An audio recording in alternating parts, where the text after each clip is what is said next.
My warm greetings to everybody at the conference. My name is David Rose, and I'm here to congratulate the teachers at Manila School for the amazing work that they've done with their students using the Reading to Learn strategies that Ann-Christin and Claire Acevedo have trained them in and co-developed so that they work well with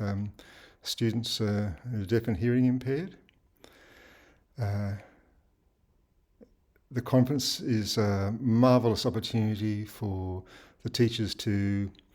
show what they've achieved and how they're achieving it, so that other people in the community of teachers with hearing impaired and deaf students can pick up on these strategies and hopefully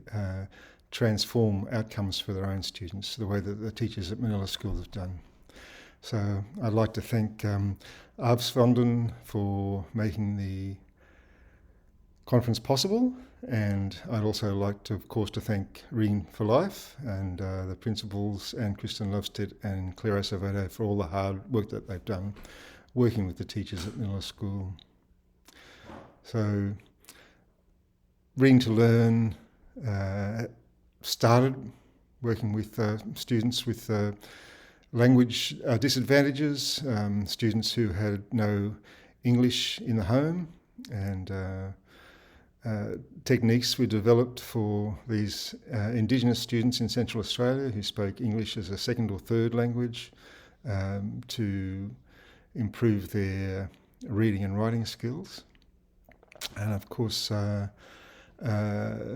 the success that we achieved with the Indigenous students in Australia was taken up by many schools in Australia, starting with the Catholic Education Office for which Claire Acevedo worked at that time, and expanded across Australia and eventually across the world. So there's significant programs in Africa for students with English as other languages. There are programs in North and South America, and of course the major European program that Ann-Christin and Claire started in Europe, known as Teaching English, or TEL4L for short. And the result of that program, of course, is that the Swedish teachers, including the Manila School, heard about the success of Reading to Learn and have asked Claire and Ann-Christin to work with them to develop these strategies. So it's absolutely marvellous that they've been able to put the time in to be able to sit down with the teachers who are so experienced of working with their particular student group, to adjust the strategies so that it's possible to work with students with hearing impairments, and using sign language as another language aside from Swedish, and to have achieved the results in literacy in academic Swedish that are going to give these students a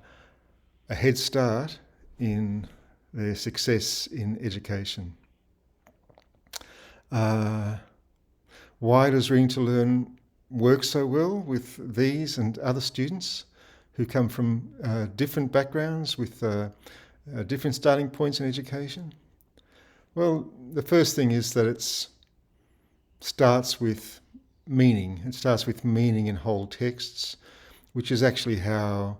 we all learn our first languages. Rather than starting with the little bits of language and trying to build them up,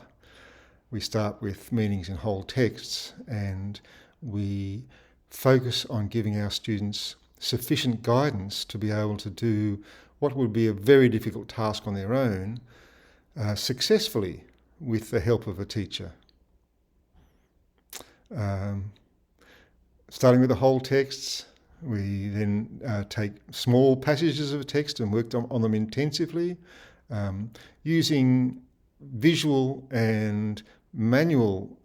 strategies, which of course are perfectly aligned for the needs of the students at Manila School.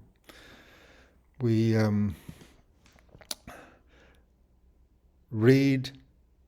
texts in detail and depth, short texts in detail and depth, and then we will take the